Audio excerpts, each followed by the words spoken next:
റമദാൻ വ്രതം തുടങ്ങിയതേ ഉള്ളൂ, അപ്പോഴേക്ക് ഈദ് അവധികളെ കുറിച്ച് പറയണമെന്ന് വേണമെങ്കിൽ പലരും ചോദിച്ചേക്കാം. പക്ഷെ പണ്ടത്തെ രീതിയൊന്നും അല്ല. ഇപ്പോ അവധി ദിനങ്ങൾ നേരത്തെ അറിഞ്ഞിട്ട് അതിനനുസരിച്ച് വെക്കേഷൻ പ്ലാൻ ചെയ്യുന്ന രീതിയൊക്കെയാണ് ആളുകൾക്കുള്ളത്. എന്തായാലും ഇത്തവണത്തെ കാൽക്കുലേഷൻസ് അനുസരിച്ച് എപ്പോഴായിരിക്കും ചെറിയ പെരുന്നാൾ അവധി ദിനങ്ങൾ കടന്നു വരാനുള്ള സാധ്യത? ഇന്ന് അതേക്കുറിച്ച് പറയാം. UAE official public holiday calendar അനുസരിച്ച് ഈ ഷവാൽ 1 മുതൽ 3 വരെയാണ് ചെറിയ പെരുന്നാളിനോടനുബന്ധിച്ച അവധി എന്ന് പറയുന്നത്.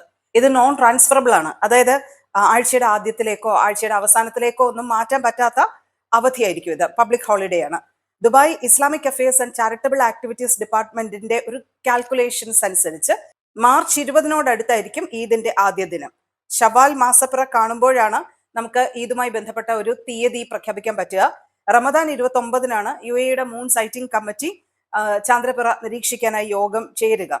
മാർച്ച് 18-ന് ഷവാൽ മാസപ്പിറ കണ്ടു കഴിഞ്ഞാൽ പിറ്റേ ദിവസം, അതായത് മാർച്ച് 19-ന് ഈദുൽ ഫിത്തറിന്റെ ആദ്യ ദിനമായിരിക്കും എന്നുള്ളതാണ്.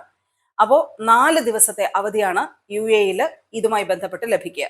മാർച്ച് 19 മുതൽ മാർച്ച് 22 വരെ.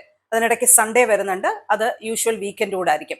ഇനി മാർച്ച് 18-ന് ചന്ദ്രപ്പിറ ദൃശ്യമായില്ല എന്നുണ്ടെങ്കിൽ 30 ദിവസം റമദാൻ പൂർത്തിയാക്കി വെള്ളിയാഴ്ച, അതായത് മാർച്ച് 20-നായിരിക്കും ഈദിന്റെ ആദ്യ ദിനം കടന്നു വരിക. ഇങ്ങനെയാണെങ്കിൽ 3 ദിവസത്തെ ഈദ് അവധിയായിരിക്കും ലഭിക്കുക.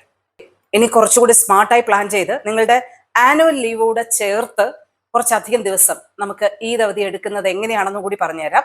ഇത്തവണ ഈദ് മാർച്ച് 20-നാണ് വരുന്നതെങ്കിൽ നിങ്ങൾക്ക് മാർച്ച് 16 മുതൽ മാർച്ച് 19 വരെ ആനുവൽ ലീവ് എടുക്കാം. ഇങ്ങനെ എടുക്കുവാണെങ്കിൽ മാർച്ച് 14 മുതൽ 15 വരെ നിങ്ങൾക്ക് വീക്കെൻഡ് ഓഫ് ഉണ്ട്. അങ്ങനെ വരുമ്പോൾ മാർച്ച് 14 മുതൽ മാർച്ച് 22 വരെ നിങ്ങൾക്ക് ഈദ് അവധികളും ആനുവൽ ലീവിന്റെയും വീക്കെൻഡും എല്ലാം കൂടെ ചേർന്ന് ഒരു നീണ്ട അവധി ദിനം കിട്ടും എന്നുള്ളതാണ്. പിന്നെ മാർച്ച് 23-ന് നിങ്ങൾ ജോലിയിലേക്ക് തിരികെ കയറിയാൽ മതി എന്നുള്ളതാണ്. ഇങ്ങനെ പ്ലാൻ ചെയ്യാനുള്ള ഒരു സാധ്യത മാത്രമാണ് പറഞ്ഞത്. ഇതിനൊക്കെ കമ്പനിയുടെ പെർമിഷനും മേലധികാരികളുടെ പെർമിഷനും ഒക്കെ ആവശ്യമാണ്.